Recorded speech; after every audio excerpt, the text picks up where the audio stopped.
Yeah, very good. I'm glad you're here. Yes. I think you learned some new tricks. Yeah, and one thing we wanted to count on to bring to light too is that what you're going to see in our presentation, these are tools that you are already using and you already have content. I'm sure you do, probably every single person, but we want to show you how to double dip that content because people are in different channels, and I think that's really super duper important. And that's great for SEO and to drive traffic. I can just say I'm super thrilled that Jana is doing this with me today. I've been a little fangirl. I think you've been my brand crush since I've met you. I'm happy to hear that. Yes. Thank you. Yeah, so I'm thrilled you said yes to being here with me today. I've learned a lot from you over the last Thank you. 2 short years that I've known you. Well, and likewise. And Francisca and I met at the Design Influencers Conference in LA about 2 years ago, right? Yeah. Yeah. So it's just a matter of networking and then using our network and then reaching out and engaging and sharing things. And that's kind of how this happened. But it's the first Yeah. time we're presenting together. It is. Yeah, It it's is. cool. Yes. Okay. Yeah, and for those of you who haven't heard my story, I used to be an interior designer in London and New York many years ago now.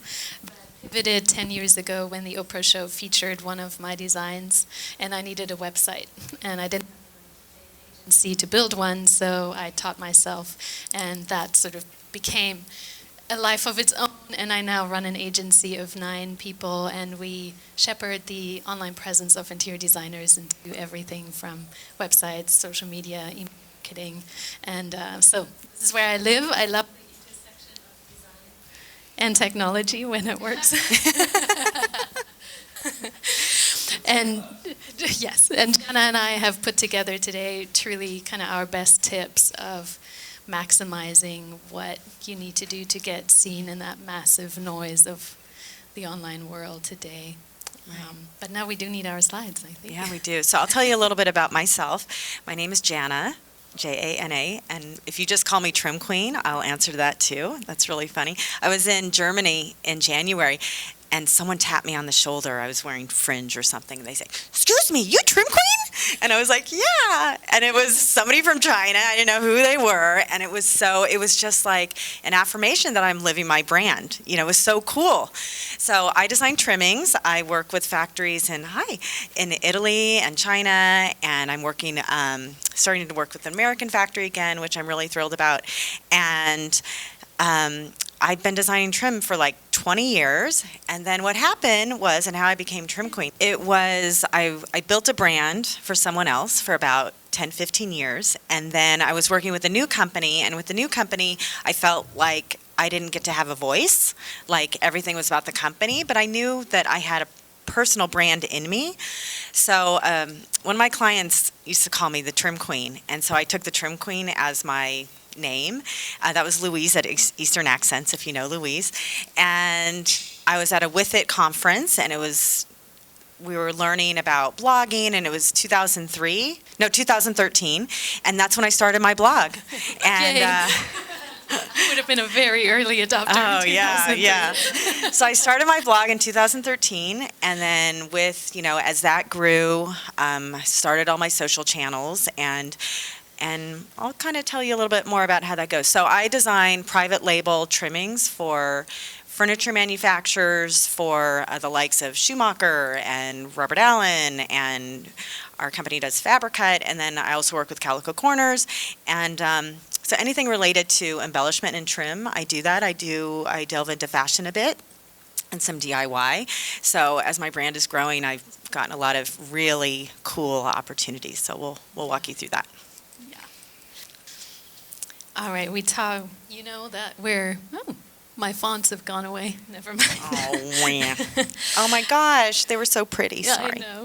I know. The tool that's going to get you to maximizing your visibility is truly creating content.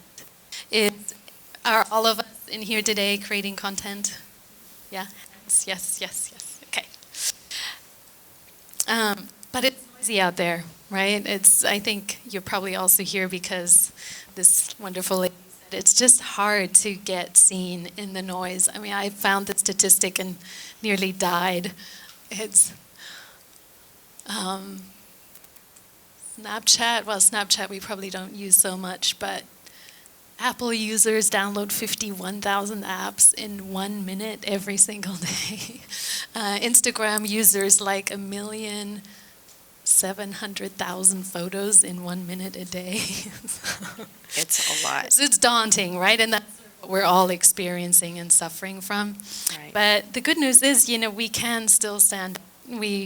Jana has found a way. We find ways for our clients to stand out.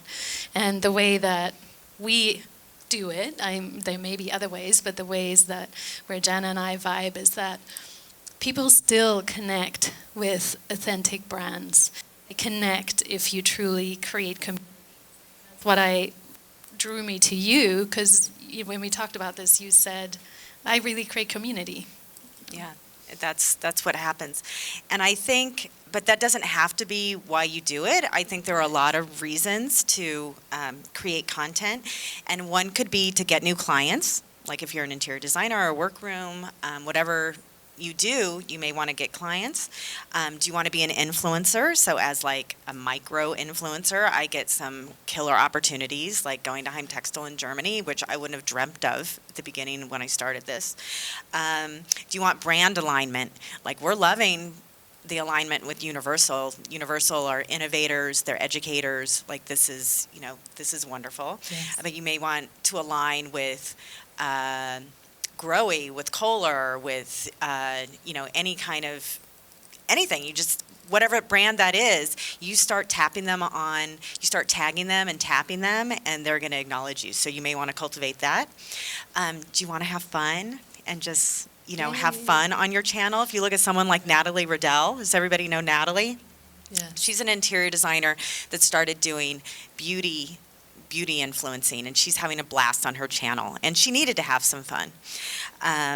Or is it for the network? So that's the building community, and that's really why I do it, I'm not really doing it to sell directly. I'm doing it because I love this community, and then if what I do interests you and you want to buy my product, that's awesome, but that's not what I lead with. I lead with the community.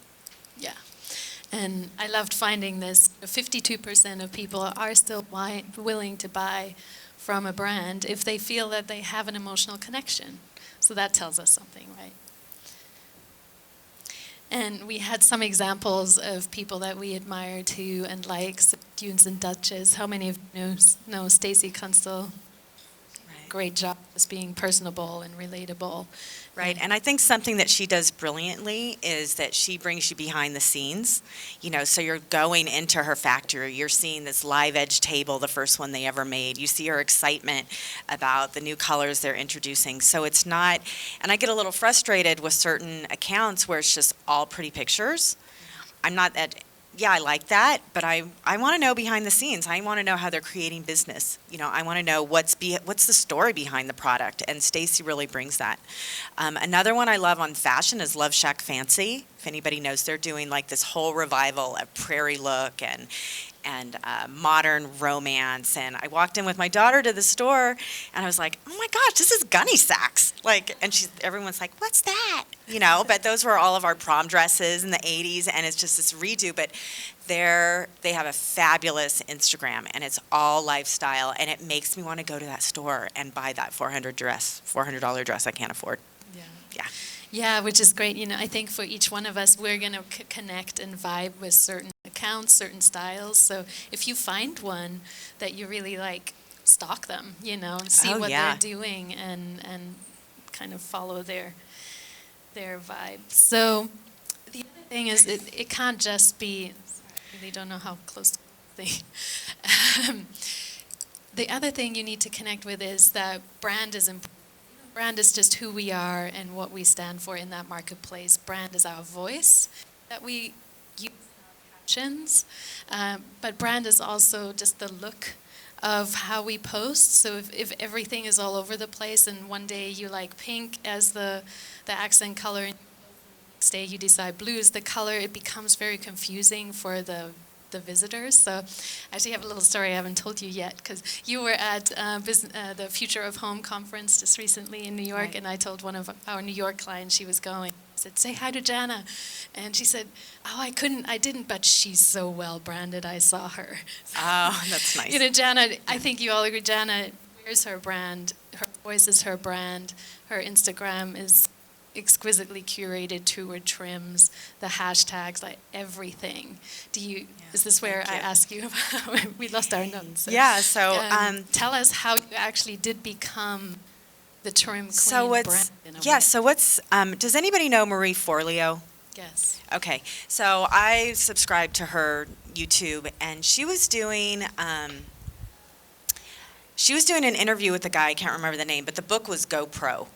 And he was talking about, like, when you decide, like, there's no more sneaking off for your hour-long tennis clinic, or, like, jumping out at lunch, or going to the grocery store, leaving early, or, like, no. If you are committed, you're going to go pro. And that really hit me at this time, and this is right when I started blogging, and I thought, okay, I get it. And I did not buy one piece of clothing after that day that it wasn't something that had trim on it, something that I could trim out. Like, I was like, it gave me like some rules to follow. I got really strict with my time at work, with time blocking. And I have 2 kids, and there's a lot to juggle. And I think in my case, the challenge is stop working. So I'll get on my computer and go till midnight, and then I'll be exhausted waking up at 6 a.m. So I have to put some time limits. I put a limit on my Instagram of an hour and a half a day. I have some time limits, set on my device. And a lot of that, it's not just me posting. It's me commenting. It's me looking at people. It's looking at High Point Market hashtag. It's communicating with people. So I have to watch that. But I think once I decided to go pro and be the trim queen, that it was like the parking space was open and I drove into it, and then I was it. And then it was up to me to cultivate that. And then once I came together with content that was educational, and I was writing about the history of passementry, I was asked to speak. I mean, it's all stuff that I just never was in that parking space before, and so that's how I took it. That's how you came up with your hashtags. Oh my gosh. Okay, this is kind of fun. So some of it was obvious, like Tassalicious, Fringe-tastic, Fab Fringe Fridays, some of those things, were kind of obvious. But then I had people commenting on my posts with these awesome hashtags like Fringe Friends, now y'all be my Fringe Friends. And one gal came, my friend Elaine, she said, oh, you're hashtag fringing in New York. And so I started using fringing in Philly, hashtag fringing in High Point. Like, all these things, they're coming from my community. It's not all coming from me. And I'll say, oh, I love that. Can I use that? And that is so cool when your community is like kind of, they become your ambassadors. And that is super, that's when you're like, yeah, you kind of got over that hump. That's really cool. Yeah, that's the golden sweet spot I strive for with my clients. When they're connecting with you, and yeah, it's the best. So I was thrilled to hear it. The other fantastic opportunity we have in the online space today is that we get immediate analytics. It moves fast, as we saw. A lot of things happen in 1 minute, in millions of them. And if you do take the time to look at the analytics, you very quickly work out what your audience connects with and learn from that immediate feedback. Plus, yeah. So I do want to make a point to that, Francisca, is that as much fun as I have on Instagram when I look at my analytics, how people are getting to my website? Yes, anybody? Tell us, Pinterest. Pinterest, and I was shocked because I spend so much time nurturing Instagram. And I think you really have to look at that, and you need to spend some more time there. The other thing with Instagram is the only way that people can get to your website is going to your profile, right? And I just added Linktree. That's another, way from your profile. But nobody takes that step. How often are you scrolling? You're just scrolling. You're not taking the time, going their profile, Now, Facebook, you can just tap and you're there. Pinterest, you tap and you're there. So those are, things to consider. Yeah, and it's true not just for you. Most bloggers say that Pinterest is the biggest traffic driver, and Instagram is really hard to get people off. All right, so we're going to take you behind the scenes. I'll show you one way, and we have a super cool checklist and things that we'll hand out to you at the end. Where we've broken everything down that we're going to go through now. We're going to go step by step. These are checklists I have in my company. Let's just see how many of you are sort of on board with this kind of thing. So there's certain events that happen in a designer's life. One of them is you finished the most amazing project and you're going to take the photos. Now, how do we actually make the most out of that one finished project if you want more clients like that? Obviously, I'm not talking about a project that you didn't like. You don't want to promote that too much, but the perfect one. If you could clone that client, that project 10 times, you'd love your life.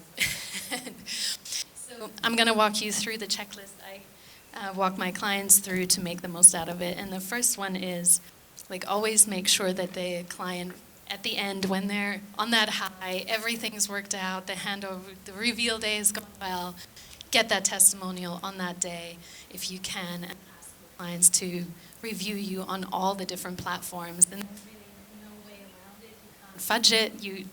You can't log in as them. They have to actually go to Google, to Yelp, to Help, to Facebook, and review.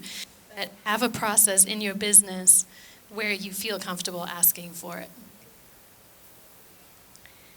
Then 2, you want to photograph it, right? And this is the same project.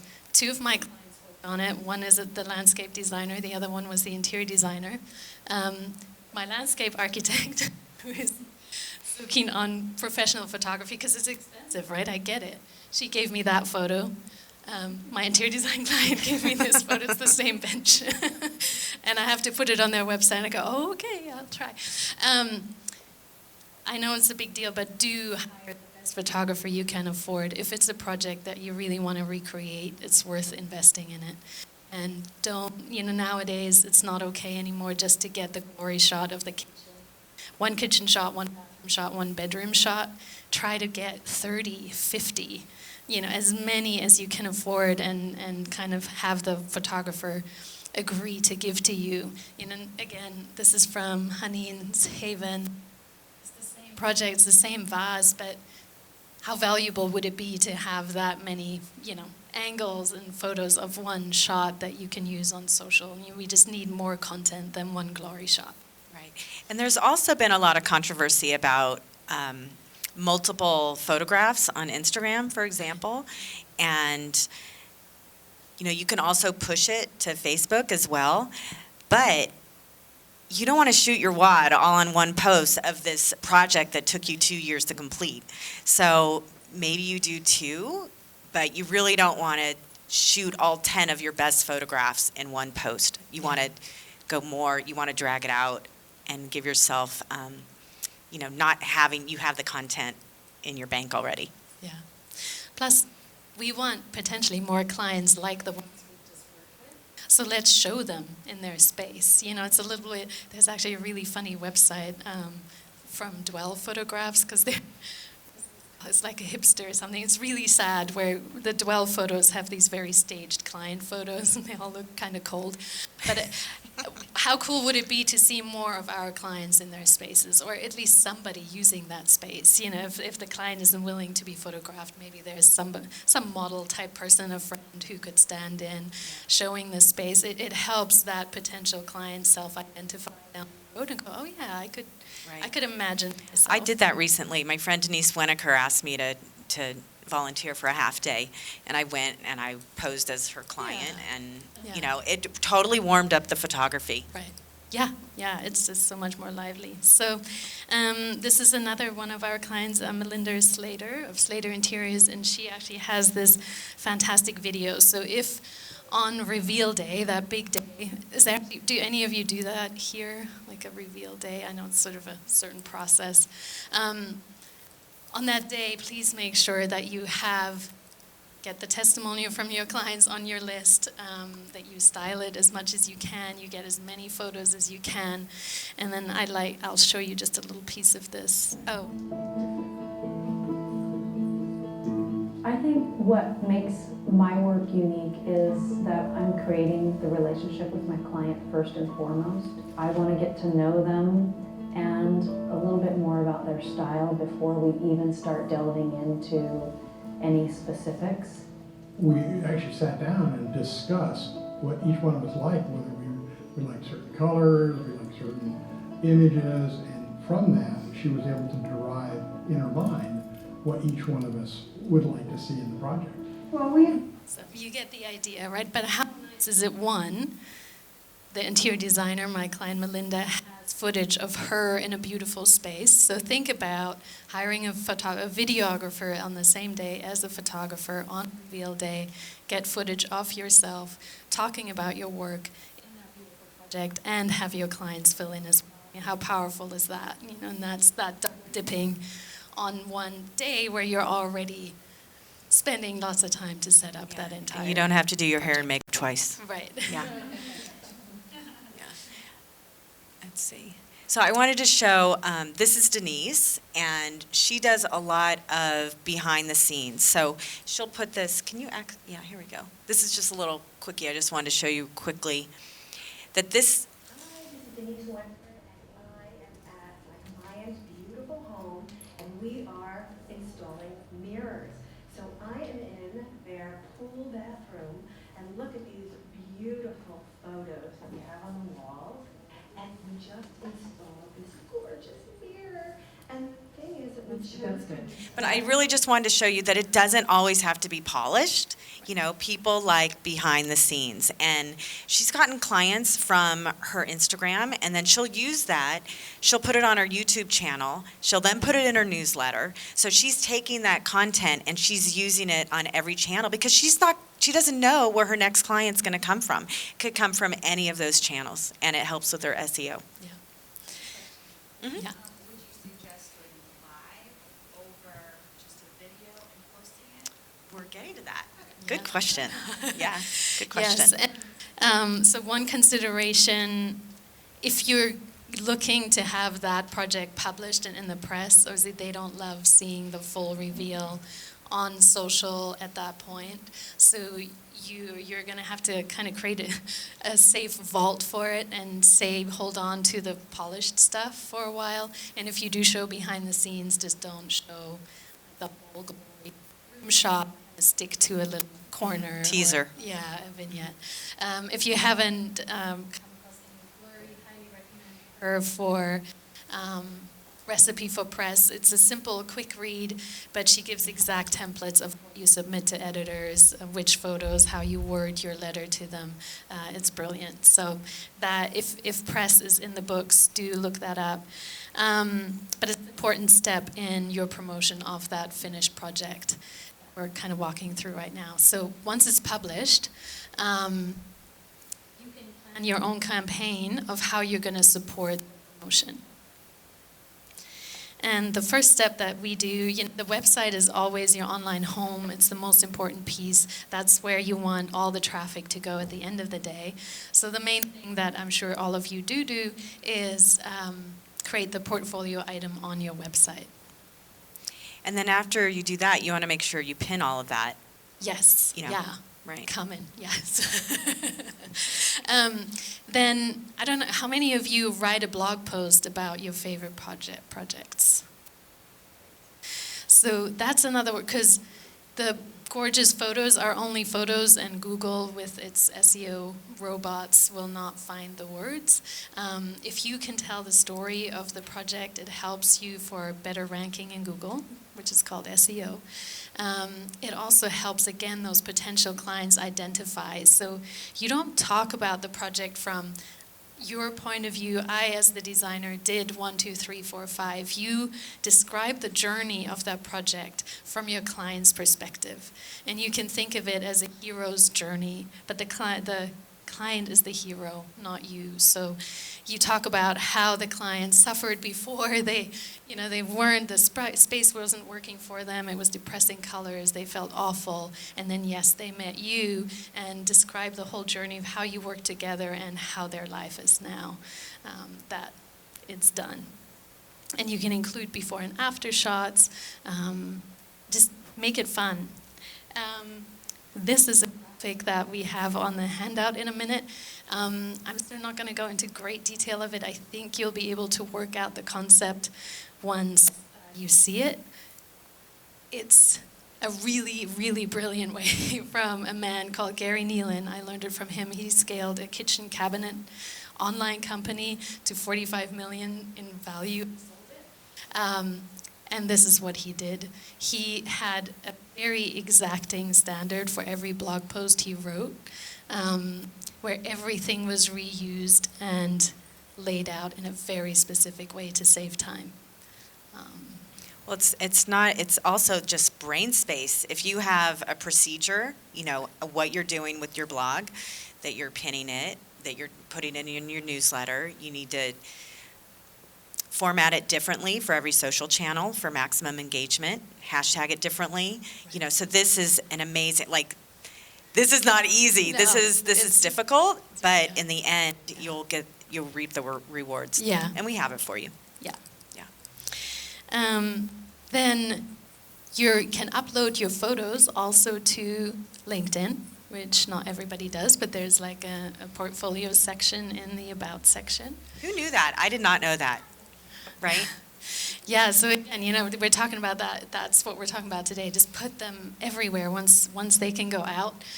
Google, Facebook, your Google profile, the Google My Business profile, they make little posts as well now, like ideally every week, if you can, twice a week. So you can put photos there. The Facebook page, Yelp, Houzz, all of them. Don't forget any of them. Once you've established them, sort of have a checklist that each time you're spreading news about an event or a new project, you actually cover all of them. And then, yes, do pin the images from your website to Pinterest, because the link that you pin the photo from is embedded in Pinterest, so anyone who clicks on it gets taken to your website. So that's how we did. Right. I was talking about. Right. And not just from your portfolio item that you've created on the website, also from the blog you've written. Even if it's the same image, pin it again over time. And within Pinterest too, you might have like this client of ours, she has interior design in a mid-century modern pin board. If you repin your own image on Pinterest to another board, Pinterest registers it already as, somebody has repinned it and likes it, and will show it more, so you can kind of kickstart your own algorithm and popularity. And sometimes what I do is I have a board that's just my blog board, and I'll pin it to that, and then I'll repin it to, say, my Tasselicious board or my Trim Decor board. So but also it's easy for me to access. Like, I use a lot of social just as a diary of what the heck I've been up to. I can access it really quickly instead of digging for it. I know that it's on one of my channels, and I can access it easily when I want to show someone when they're asking me something. Yeah, and then don't forget to send an email. How many of you send email blasts to? So once you've completed that project, tell your other potential clients who you have on your email list that you did that, and show it off.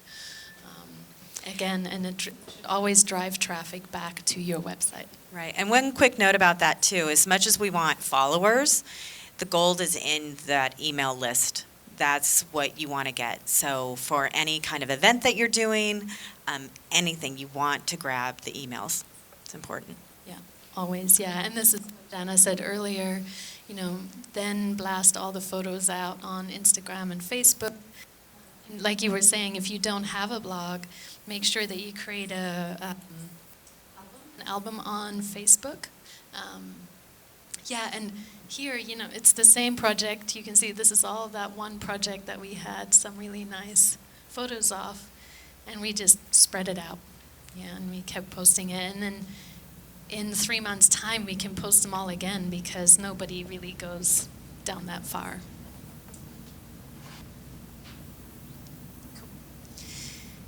How many of you are already doing all of those things with one project that we just talked about? Okay, yeah, nice. Any new things that you maybe didn't think about yet? I have lots to say on the topic. Okay. Yeah, don't kind of forget clues, loops. That's the thing I see with most of my clients, and that was the inspiration for inviting Jana today and for talking about this today. And the key to it truly is just being incredibly organized and have having checklists that you can go down, which we have prepped for you. Yeah. But that's what I wanted to talk about today. Is there any questions on the project piece? Yeah. So back to your testimonials, it's not ideal. My clients, I cannot get testimonials from because they're VIP. Right. I'm never going to get a video. So I'd like you to get some of the pictures that we get. Yes. Yeah. So what do you do with that is to reach out to your clients. So if they're not, so you can go kind of pushy and hardcore. You can also keep them anonymous. You can keep them anonymous. You can also say to them, because at the end of the day, we're getting the testimonial to get a referral, right? Or to get the next client. So you could say, I appreciate your anonymous Anonymous feedback or anonymous. But I love working with people like you, and I know great people like you hang out with more people like you. Please refer me. So there's certain people I know whose price will go up if they don't get a certain amount of referrals. I mean, you can be pretty. I would ask for a referral instead, I guess, and see if you can use that. All right, Jana, you're up. So Okay, Jana's going to I'm talk us on. through how she does this process to a T Yeah. when there's an event. Well, it's been a lot of trial and error, so I'm like the laboratory rat here. This is the case study. So I applied, and I was invited to be on the Design Bloggers Tour 2 years ago. And when I was chosen, I was really shocked because then I looked at all the people that I was with, and, I'm just pushing 10,000 followers, which is fine for me because it's opened every door that I've wanted. But somebody has 50,000 followers, 150,000 followers, and I was pretty intimidated by it. So I was really grateful, but then I was really nervous. And it wasn't until I was on a business trip and I was listening to Luann Nagar's podcast, and there was someone on there talking about video. And I've always been interested in video and kind of fooling around with it. And then I thought, well, how am I going to stand out from these stellar, hardcore bloggers? Because I blog on the side. Some of these people are designers and they have staff who blog. I was just kind of out of my league. So I decided, well, after hearing that podcast, let me video. I've been meaning to do it. This is a great opportunity, and I don't think anybody else on this group is going to video, so I'm going to use video as my, as my medium, and that's what I did. If you could advance, but don't play it yet. Let's see. So some of my tips here. Now, some of this, it was just happy accident kind of thing. So I decided that I was going to show up a day early, and since I was kind of low man on the totem pole, I was going to visit all the places I knew we were going because I wanted to have a heads up. And what I learned from that was I actually was able to take some photography ahead of time because on the day when when you descend upon these showrooms, there were 10 of us, and everyone's on the ground and pushing you over and trying to get these shots. And I was not down with that kind of thing. I need I don't do really super well on the fly. I need time to marinate, time to think about things, time to curate my shots. So that really got me familiar with the showrooms. And I knew a lot of them anyway, but not everybody. And then what I did too is I got an intern from With It. And so she helped me. We had microphones. She did the shooting for me. I introduced myself to it was a lot of celebrities this year, that particular year. And they sat down with me. She did the shooting, and I reached out to their marketing people before, I said, I just need 10 minutes of your time. And I was able to do this. So you can play a little clip. We'll just play a little part of it, but I want to show you. This is my first try at it.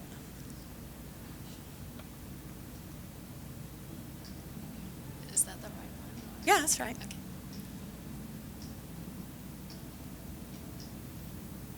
So we had Windsor Smith, we had Badgley Mishka, we had Rachel Ashwell from Shabby Chic. It was a lot of people. And it was so cool to meet them. So as the blogger and on the blog tour, and everybody wants content. Everybody, they want more eyeballs.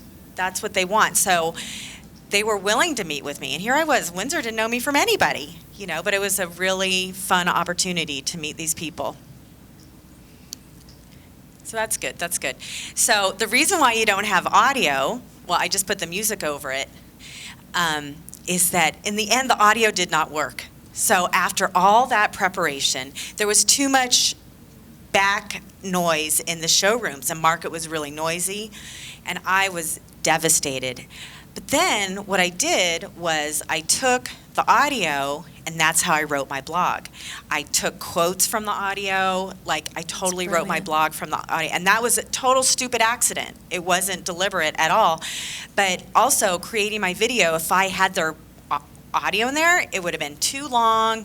I wanted to make these little 3-minute videos. So it was a lot of just kind of trial and error, and that's how that worked out.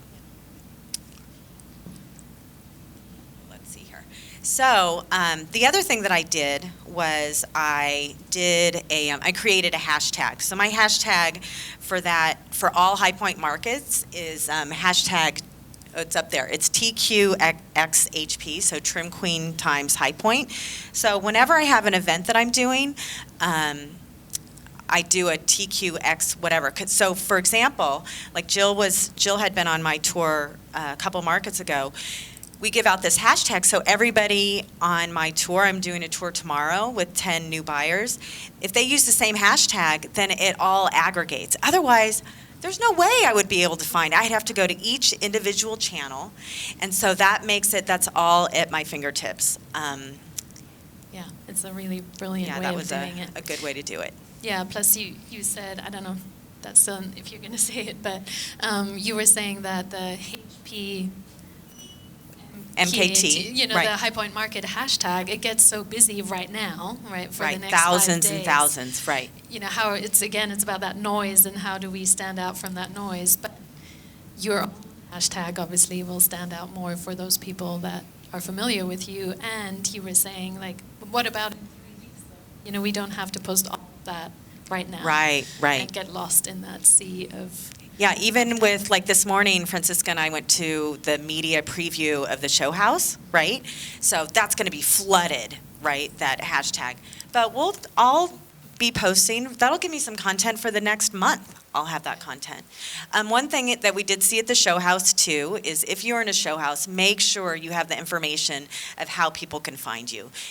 You want your handle, you want your hashtag, that needs to be big and bold. So for me, for content, every room I walk in, I take a picture of who the designer is, their hashtags, I take a picture of that. And not everybody has it, but I take who it is, and then I take all my photography, and then the next room I take it. So I have it, so I can use it and access it really, really easily. And because you want people to find you easily. Yeah. And each event that you're a part of should have its own hashtag too. And if you have to be the one pushing for that and picking it up, then please do. Right. So even for this talk today, I was watching Francisca, and she did a really great job on having a couple teasers for the event. So I put a list here. You want to do Instagram posts, you want to do a Facebook post, LinkedIn, Insta Stories, newsletter, blog. You don't have to do it all at the same time, and it can be 2 weeks prior. It can be, at the event, like we'll do a Facebook Live at my talk on the workshop on Sunday, and then you got to tag everybody. You have to make it shareable. It's a lot of work, but if you have the checklist, you just do it. And again, I have an intern coming with me tomorrow. I'm like, I need 5 shots from every showroom. I want a shot of every single one of my attendees. So you get it down to a science, and then you just have it in your bank. You put it in Drive, and then you can schedule it out. Yeah, and we prepped, my company and our job is we prep all kinds of graphics for things. So we had prepped a bunch of graphics that Jana shared, that we shared, and the Universal created this one, so that was actually... Well, that's what I wanted to bring up. I think it's on the next slide, maybe. Yeah, and even on yours, is that there are a lot of ways to tell the same story, right? So whether it's the project or whether it's the event, we had our official photo, but then I was doing some posting leading up. have almost the exact same information on that post, it's a different graphic. So there are lots of ways to, because people aren't looking at the channel. The channels are like a drive-by. If that didn't happen to come up when you were looking, you wouldn't know it. Maybe the second one came up when you were looking at it. It's a drive-by, so you got to be everywhere, omnipresent. Yeah, and let me add a little bit. It's also about knowing your audience. I pivoted my business about 2.5 years ago, because of my own personal background in interior design, I really wanted to work with interior designers, so that's where I market. I don't necessarily turn all other industries down, but this is where I invest my time. And once I came to High Point and had pictures of interiors that I could post, my whole Instagram journey changed for me, because I started having conversations. So I love that you're posting, making a tassel about an event that's potentially something quite different. You know? Well, the other thing to bring up with this is I brought on Jill Seal, who's an artist. She designs textiles, and Natalie, she's super fun. She has a huge following. So between the three of us, we're going to draw in a bigger crowd because of our alignment. Remember, I talked about brand alignment. We're going to bring in more people than if I was just doing it on my own. And I liken this to, so I have a daughter in musical theater, and so there's a big theater where they do performances, and I was like, how do they fill this thing? Well, every person who's in the show brings their posse, right? So that's how we fill the seats. So when you're aligning with someone, that's how that happens. Yeah. Oh, this is a great case study. So does anybody follow Lisa Mendy? Yeah, she's, I look at her and I stalk her because I love how she posts, because she's so upbeat and friendly, but she means business. Like, there's a levity about her and how she posts, but she is leaving no stone unturned. And you called it closing the loops. I also call it leaving money on the table. Yes. So if you go to the next one. So you can see this was I call this like a gratitude post. So she did a show house, and if you go back, just go back and then forward again. So here's the post, all right? And it's hard to see, but it's like thanking Schumacher, Century, she's tagging Ballards, and then she has Southern Style Now, which is the show house. Now go to the next one. So not only did she mention all of these companies that sponsored this particular room for her, she mentioned them in the copy, but then she tagged every single one of them in the photo. So she was giving, I call it a digital thank you. Now, do you know the difference between, I get confused sometimes when to hashtag and when to use the ampersand, the @ sign? So the way it was explained to me was, and that helps me, is that when you @ someone, if I @ Francisca, I'm tapping her on the shoulder. I'm like, hey, I'm talking about you, right? So if I'm hashtagging High Point Market, that's like leaving little breadcrumbs. So it's leaving little breadcrumbs. It's a file. So everything at High Point Market is going to be under that hashtag. So this week I tagged High Point Market on something and I hashtag them. So when I tagged them, I was tapping them on the shoulder and they reposted. When I hashtag them, I'm one of 1,000 people and maybe they'll repost it or not, but I was just giving them a little tap on the shoulder. Yeah, it's an important distinction.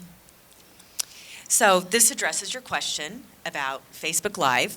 So after I did the first blog tour, I applied for the second one because I wanted to do it smarter, not harder. So I probably spent a good 80 hours on that content between the videos. You have to write 4 blogs. It was really intense for that tour. So I'm like, I got to find an easier way to do this. Like, how do people do this? Because that was way too time consuming.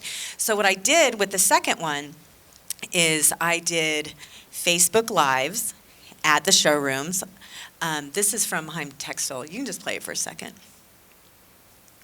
And I'll talk through it. Because once you do a Facebook Live, before you post it, you can download it. So you have it.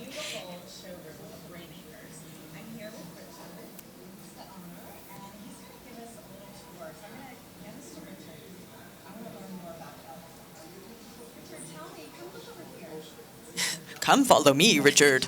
Yeah, that's fine. So I really wanted to learn about velvet, and I wanted to educate people about Velvet. So once I did the Facebook Live, you can see it's very casual. It's not polished. I was able to download that. Then I shared it. Then guess what? Then I could upload on YouTube. Then I could add it to my blog. Then I could tag them on Facebook. They're redoing it on Facebook. Now, the other video, it's not as easily shareable because there's more than, I had 5 celebrities. Well, Windsor Smith probably doesn't want Celery Kemble on that shareable thing. I found that this was more shareable because it's per brand. So again, I didn't have all the editing, which was a big relief, and it kind of did the same thing. There are definitely, polished videos that you need to do, but not all the time. So whether it's Instagram Live or Facebook Live, and they get a lot of views. You'd really be surprised. You may have a lot of relatives looking too, but it's still good, and it looks good for your analytics. So this is just another way of leaving no stone unturned. So after you do all the work, then you do a blog post, and that's all on your tips and tricks. Now this, you can't read it too I well, love but that one. yeah, this is super important. And then I found out I was the only blogger that had done it, which I was like, what? I can't believe that. So after I did the blog for High Point Market, I sent out, this says, thank you for making the tour a success. Now this is actually for my Insiders tour. The highlight video of our day is live. I've tagged you on Facebook, gave them the link. I also posted on YouTube. Here's the link. It's on my website. Here's the link, and here's the Instagram link, because that was my TQ XHP. If you'd like the MP4, if you'd like the MP file, I'll give it to you. Share if you like.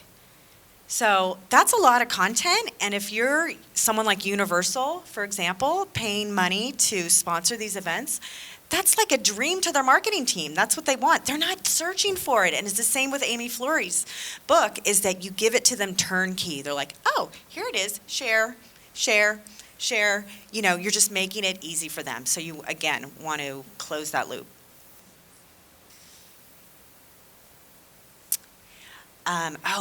So this is really interesting. I'm leading a tour in Venice, which I'm super excited about. I'm leaving November 3rd. And I had done a trip with my daughter 4 years ago in Venice, and I had lived in Venice for a bit, so I know it very well.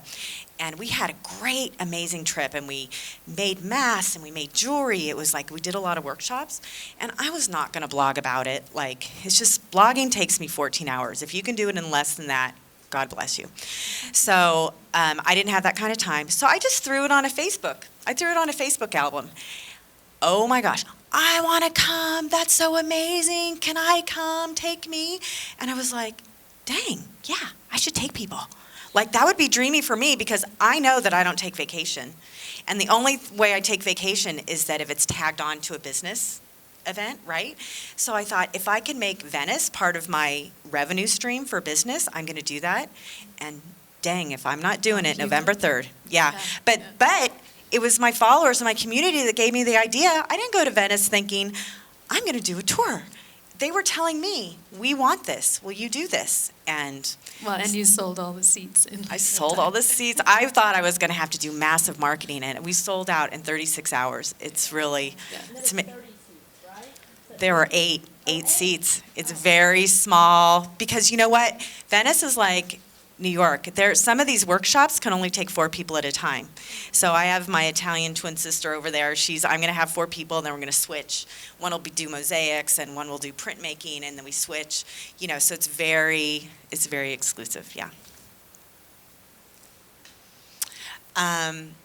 So again, post on all your social, and you're just, depending on what your goal is, you want to drive people. So I want people going to my website. That's what I want.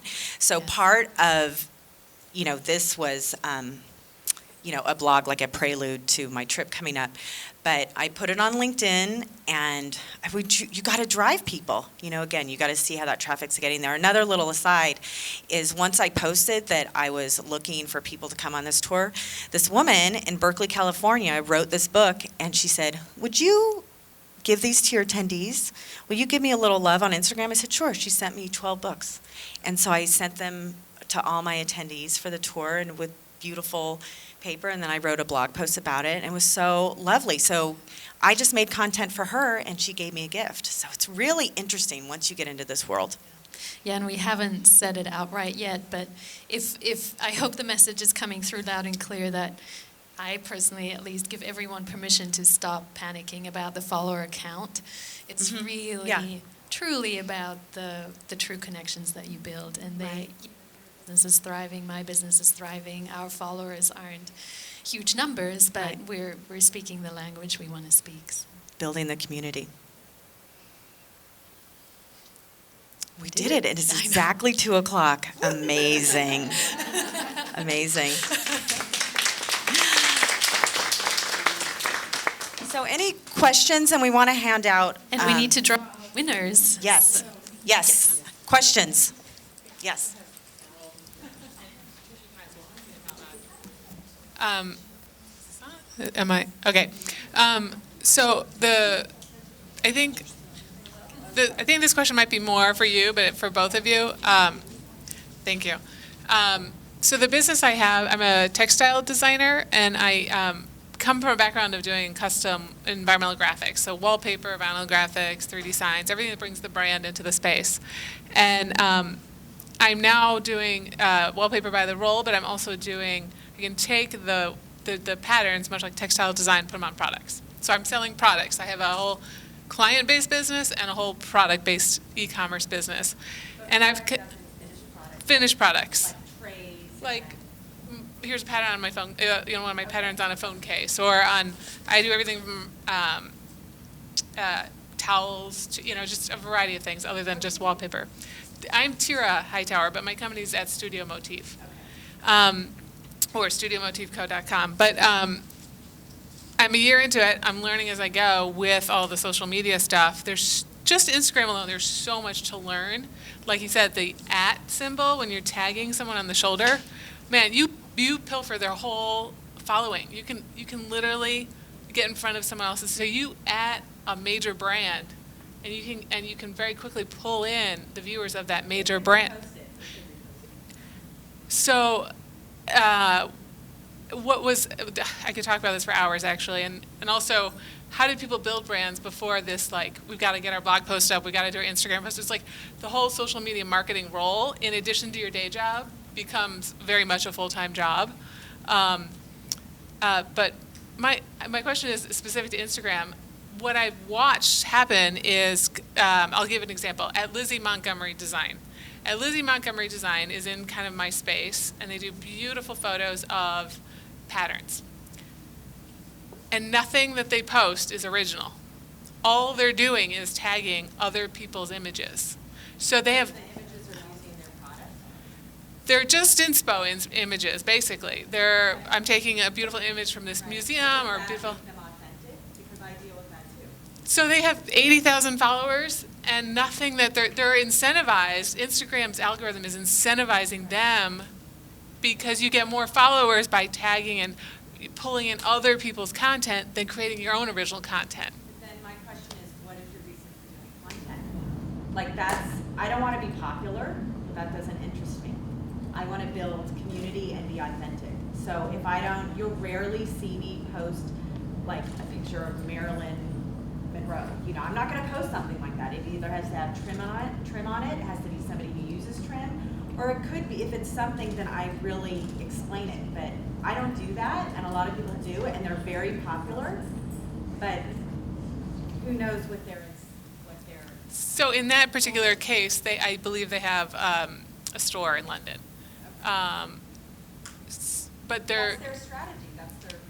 But it's interesting because Instagram rewards people for reposting versus creating original content. If you get in terms of users, followers, by the way, the algorithm. Follow me, but once you get it past a certain point, like you're automatically gonna have likes, you know, and it just becomes a different game. So you just, what I say for myself, because I can get jealous sometimes, like, look at that shitty picture, and they got like all these, whatever, I get mad. And it's not even their picture. Like, I get a little mad, and I just have to like, and I gotta stay in my lane, and I gotta be what's true to my brand.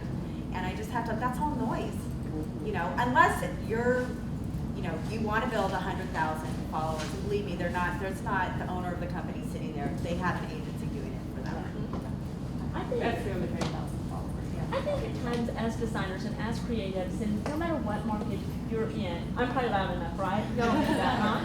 No. No. All right. No matter what market you're in, the important thing is that you are authentic, that you are relating your brand, who you are, because ideally, I'm not talking to her. I'm talking to my ideal client, and I relate. You know, so I think that's important to remember that Universal, as much as I love their furniture and I want them to retag me, what I really want is to get the next client. You know, so, but anyway, my question is that, so for Pinterest, is it better to post vertical? Is that correct? Did I hear that? Okay. So I was just wondering that as you were talking about Pinterest. But the other thing is that how do we, like sometimes, I tagged you last week in something, I don't know if you remember, we chatted on, you remember? But sometimes, is it awkward to tag a brand or to tag, like sometimes I feel a little like, oh, is that weird? Is that stalkerish to be like, oh, hey, I just listened to your podcast? I feel like as a creative, I would want to know. If you're listening or looking, okay. And it's up to me whether to convert that. Right. If it's, you know, if I can't necessarily post it on my feed, then I'll share it in my stories. So stories can be more behind the scenes. So no, I think they love it. They want it. Yeah, just get over the initial awkward feeling and Right. Well, you know, and I want to be a cheerleader of everybody's work, unless it's crappy work. But at the same time, I want to cheer other women on, and I want you to cheer me on. So be that woman. yes. Oh, absolutely. Listen, we all have something to learn from one another. So if you're better than me, baby, come beside me and teach me. Yes.